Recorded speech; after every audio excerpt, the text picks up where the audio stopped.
শুরুতে সেই মহান মুনিবের দরবারে আলিশানে লাখো কোটি শুকরিয়া আদায় করছি যে মহান রব্বুল আলামিন অত্যন্ত দয়া করে মেহেরবানি করে দোয়ার পড়া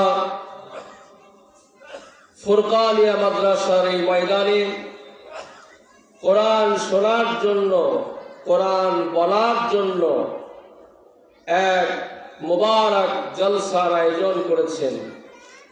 যে মহান মুনিব আমাদেরকে এই মাহফিলে শরীক হওয়ার তৌফিক দান করলেন, সেই মহান প্রভুর দরবারে আমরা সিজদাবনত চিত্তে শুকরগুজার হচ্ছি। সকলে বলছি আলহামদুলিল্লাহ। আর একটু জোরে বলা যাবে না আলহামদুলিল্লাহ? আলহামদুলিল্লাহ বললে কি লস হবে? কি বলেন, লস আছে?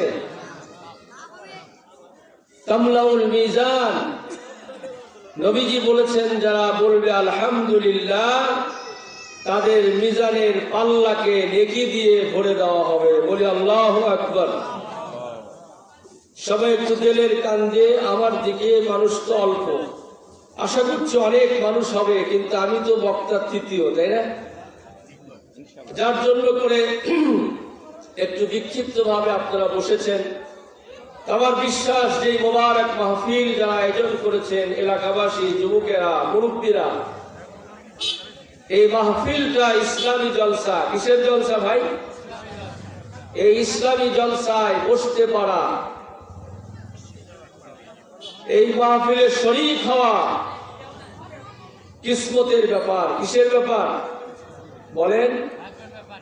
বিশাল এক সৌভাগ্যের ব্যাপার। সংখ্যায় যদিও আমরা কম, তাতে মন খারাপ কি আপনারা করেছেন? মন খারাপের কারণ আপনাদের বাড়ির পাশে দিয়ে রেলগাড়ি যায়। কি গাড়ি যায় দেখছেন আপনারা?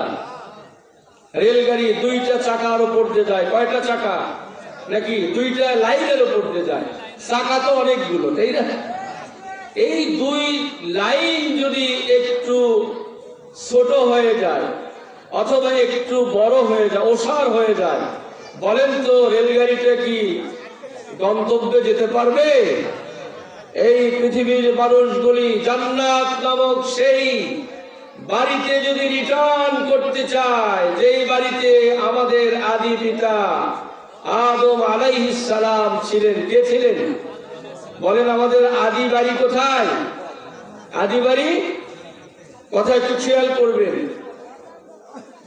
আমাদের আদি বাড়ি জান্নাত। আমাদের আদি পিতা ছিলেন ওই জান্নাতে। সেই জান্নাতে যদি যেতে হয় তাহলে রেলগাড়ির যেমন দুইটা লাইন আছে। কয়টা লাইন? এই জান্নাতে যদি যেতে হয় কোরআন আর হাদিসের বাহিরে কোন লাইন আছে? আপনি যদি বানান সে লাইনে গেলে কি কাজ হবে? আমাদের লাইন কয়টা?